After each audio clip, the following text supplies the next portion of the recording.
Record Store Day 2020, August 29th. I've been waiting for this date for a long time. In fact, I've had my choices, or most of them selected, for months, all the way back from April when the original date of Record Store Day was scheduled. Well, it's finally here. Woohoo! So I'm headed up to Orlando to Park Ave CDs.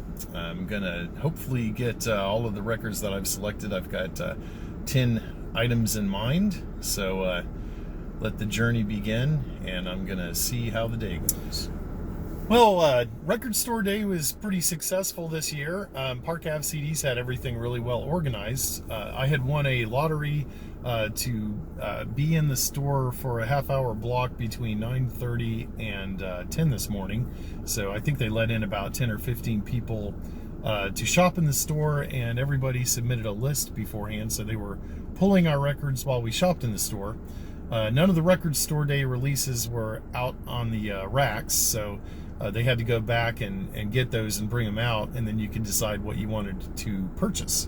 So I got the following. First of all, from the used bins, I got a Porcelain Raft album, Permanent Signal on Secretly Canadian for $5. Really nice shape. It's on a white marble vinyl. And I got a Cyan Alice Group 59.59 LP.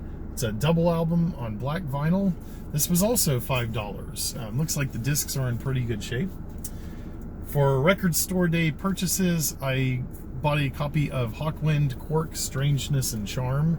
I think this is on double clear vinyl, and it has a bonus disc.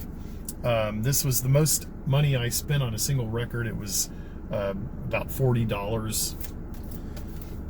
This was another one that I really wanted, Martin Denny, Exotic Moog.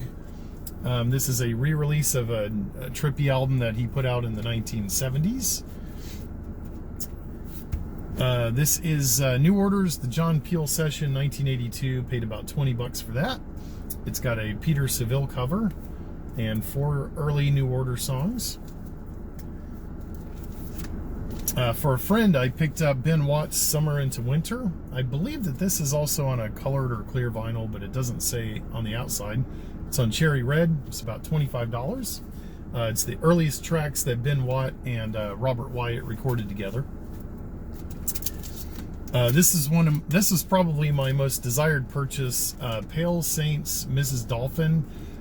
This has never been released outside of Japan, and it's never been pressed on vinyl before. It's about $30. It's on 4AD. It's a collection of rarities and B-sides, most of which are excellent. And a local Florida band, Surfer Blood, from the East Coast. This is the 10th anniversary release of their album, Astro Coast. It's got a bonus disc of demos and live tracks on blue and purple vinyl. And finally, the Lanyapa Sessions, with a bunch of various artists doing covers. My friend David put me onto this, so I decided to give it a shot. It's about $28.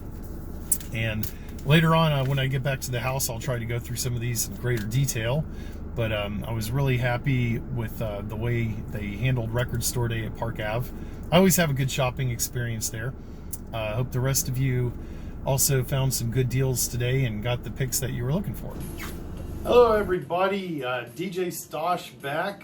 I wanted to do a coda to the video that I made yesterday about Record Store Day 2020. I wanted to backtrack to a previous sale that I went to, an estate sale that I found recently in Winter Haven, and boy, it was a real humdinger, let's say. The gentleman having the sale had some amazing $10,000 Mirage speakers that I got to hear a Jeff Beck track played on, which was pretty incredible in and of itself.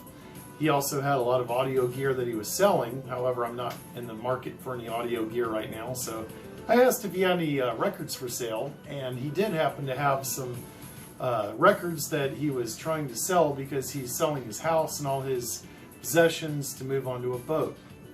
So this person had a lot of audiophile pressings, and I went through his collection and I pulled out about 6 or 7 records to buy. One of the records I didn't have enough money to buy at the time, so some friends of mine were nice enough to go back later and pick that up for me. And that record was this one, Jeff Wayne's War of the Worlds. Never owned a copy of this, very rarely ever even seen it. And this is an original half-speed master. It's really cool sci-fi epic that Jeff Wayne put out. I think this was in the late 70s or early 80s.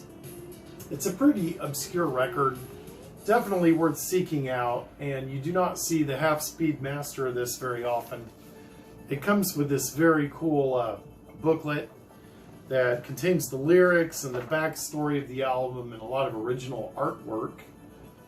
So it's sort of a musical sci-fi production of War of the Worlds, sort of a concept album that Jeff Wayne put out. Very ambitious project. And I never thought I'd own a half-speed master of this, so for $20 I now have this recording to listen to.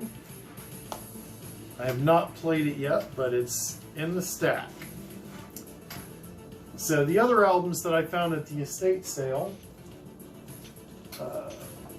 he threw this one in for free. Some of you might have heard of this record before, Buckingham Nicks. Basically, the album that got Lindsey Buckingham and Stevie Nicks signed to record with Fleetwood Mac after Mick Fleetwood heard this record and thought that they would make a good fit for the band.